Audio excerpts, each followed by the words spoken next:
Welcome to the debate. In November 1979, Michael Jackson sat down and wrote a private manifesto. And in it, he basically pledged to literally kill his former self. Right, the child star was over. Exactly. He wrote that the Michael the world knew was done, and this new calculating entity named MJ was going to take his place. And 3 years later, he delivered the weapon he used to execute that vision, Thriller. And, what a weapon it was. We're talking about a record that fundamentally rewired global culture. But, the genesis of that album, this psychological engine driving it, is incredibly dark. Right, which brings us to the core question we're unpacking today. When you look at the DNA of Thriller, are you seeing a calculated masterpiece of strategic, creative vengeance, or are you looking at a deeply paranoid record that marked the breaking point of the man who made it? It's a heavy question. It is. I argue the math of greatness.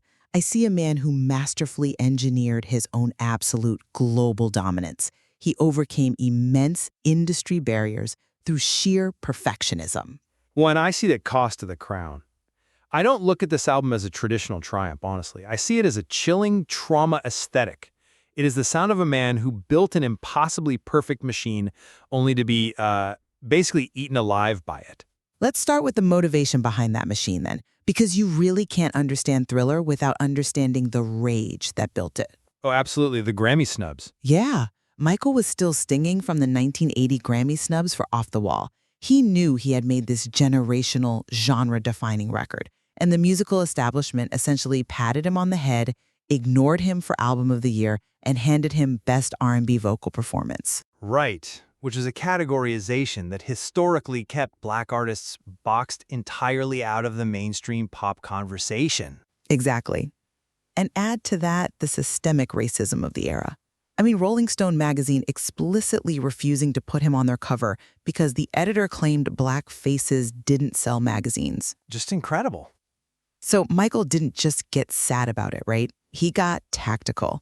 He engineered a creative vengeance. He demanded the staggering $750,000 budget from Epic Records. Which was an astronomical war chest in 1982. An absolute fortune, and he used it to build an undeniable sonic empire. Every single track had to be a killer, no filler. It was going to be so massive, the world simply could not ignore him. To me, that is absolute agency. I hear that, but it's agency born of desperation, though. What you're calling a strategic triumph is actually the architecture of a psychological prison. A prison? Yeah. Look at the transition from Off the Wall in 1979 to Thriller in 1982. We aren't just seeing a shift in ambition. We're witnessing a transition from emancipation and joy to extreme clinical paranoia. But look back at his 1979 manifesto Jackson wrote, and I quote, "I will not give interviews. I will be a mystery." He deliberately enacted a media blackout. Right. That isn't paranoia. That's a brilliant, highly calculated PR strategy. He understood the economics of scarcity.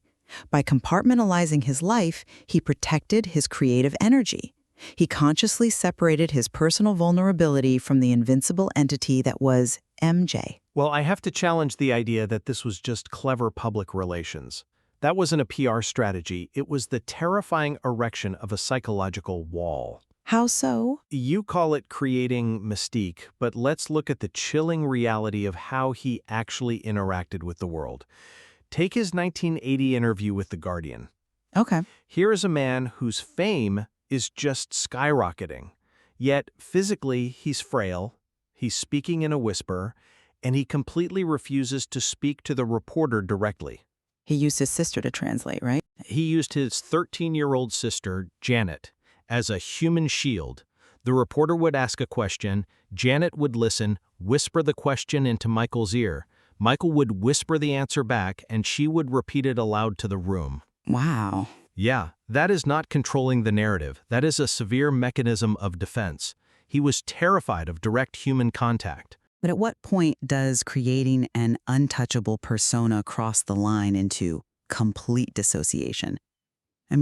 Utilizing his sister in that room, while obviously eccentric, Seems like a highly controlled way to dictate the terms of engagement. You think so? Yeah, he was dealing with a press that had historically marginalized and mocked him.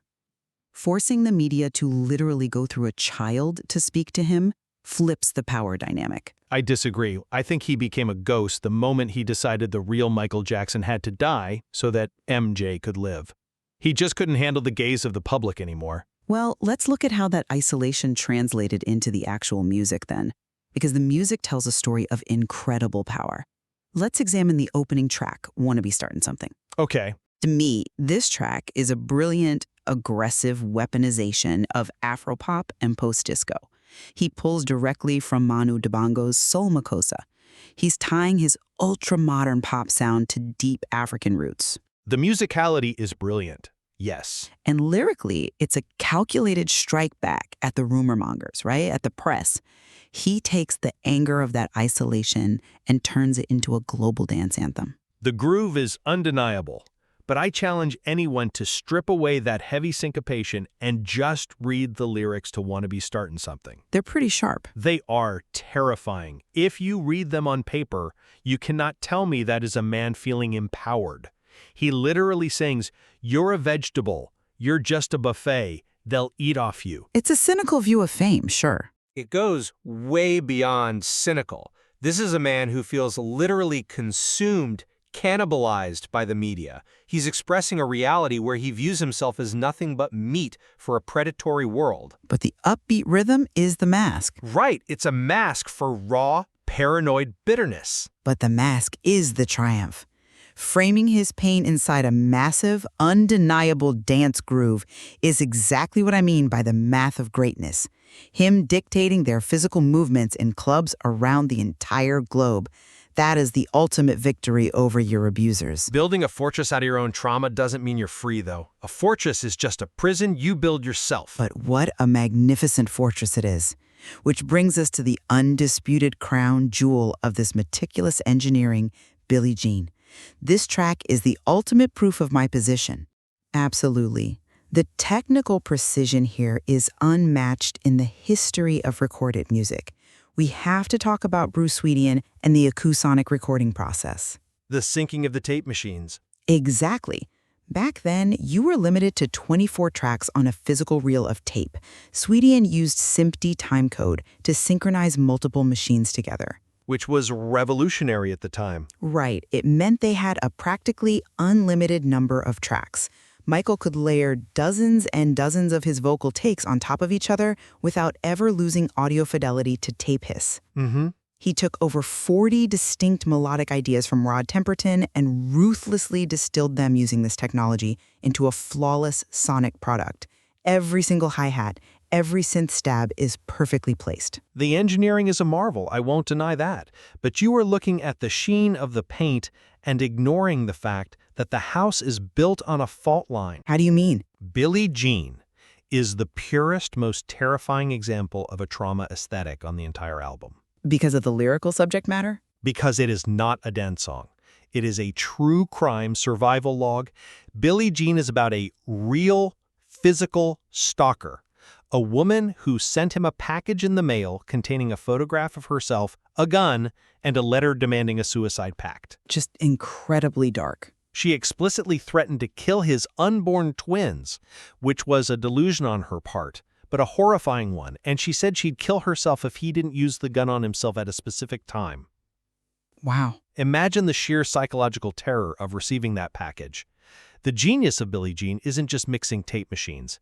It's the sonic simulation of a panic attack. That's a really fascinating way to frame the instrumentation. Listen to the mechanics of the song through that lens. That iconic thumping bass line, that isn't just a groove.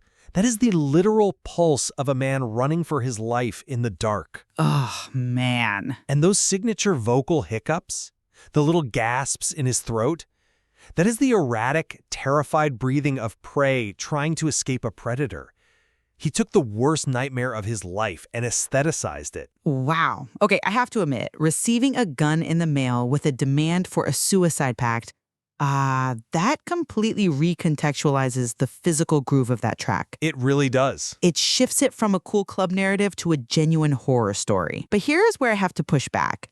Viewing it purely as a trauma response strips Michael of his agency as a master craftsman. How does this strip him of agency to acknowledge what he survived? Because artists draw from the darkest parts of the human experience all the time.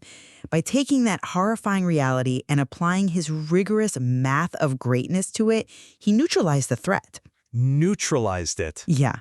Building a massive pop anthem out of your stalker's death threats is like trying to defuse a bomb by turning it into a metronome. You're forcing it to tick to your rhythm. He spent 40 days and nights in the studio just perfecting the bass line of that one song alone. Right. That level of obsessive tweaking requires a mind that is highly organized, incredibly focused, and completely in command. Or it requires a mind that is trapped in an obsessive-compulsive loop of survival perfectionism. Which brings us exactly to the reality of his studio environment. Westlake Recording Studios. Yeah. You talk about Westlake as if it were a temple of divine controlled inspiration. Well, because it was. Look at the philosophy Quincy Jones instituted. He explicitly told the engineering team, leave space for God to walk through the room. I know the quote, yeah. They actively cultivated an environment where magic could happen. Yes, there were intense 5-day sleepless sessions, but those were the necessary crucibles for catching lightning in a bottle. Jackson would sing in the pitch black, dancing physically while he recorded. It was a sacred space for creation. We need to shatter this romanticization right now, because Space for God is a beautiful PR spin for what was actually a grueling psychological gauntlet. A gauntlet? The intense perfectionism wasn't a pursuit of the divine. It was an extreme survival mechanism born directly from his childhood. When Michael was a boy, his father, Joseph Jackson, didn't just offer constructive critique. He sat in a chair with a belt in his hand during rehearsals. Right. If Michael missed a single note, he was physically beaten. Joseph's abuse is a well-documented horrific tragedy, absolutely. But Michael was an adult during the recording of Thriller. He had emancipated himself from his father's management. Physically, sure. He was the one driving these intense sessions, pushing Quincy and Swedian, not the other way around. The physical father was gone, but the ghost of the father was absolutely still in the room. Michael became his own abuser, demanding an impossible superhuman standard to stave off the dread of failure. But he achieved that standard. The pressure in that studio was so violently intense that the physical equipment literally couldn't handle the strain. During the mixing sessions for Beat It, they drove the bass amplifiers at such a punishing volume to get the perfect punch, they literally overheated the voice coils in the speakers. They caught fire, right? Yes, the studio monitors actually exploded and caught fire. That is the physical manifestation of the psychological violence happening in that room. You push a system too hard, and eventually it burns down. But look at what emerged from those ashes, though. That mania produced a record that shattered the paradigm of the music industry. It did change everything. Beat It alone bridged the gap between hard rock and R&B. He forced the entire world to acknowledge a black man as the undisputed king of pop. He weaponized his budget, he overcame the structural racism of the global music industry, and he conquered the world. And I will always ask, at what cost? The cost of greatness. The cost of that crown was his humanity, the trauma aesthetic he perfected, the clinical paranoia woven into the lyrics, the isolation ultimately consumed the man who created it. He built a machine so incredibly massive that it ate him alive. He conquered the world, though. He set a standard that no one has touched since. And the world's subsequent obsession with him finally broke him. It turned the joyful emancipation we heard on Off the Wall into the permanent psychological prison of Thriller. Well, it truly is the ultimate double-edged sword of pop history. We leave you, the listener, to reflect on that devastating duality. Thank you for joining us.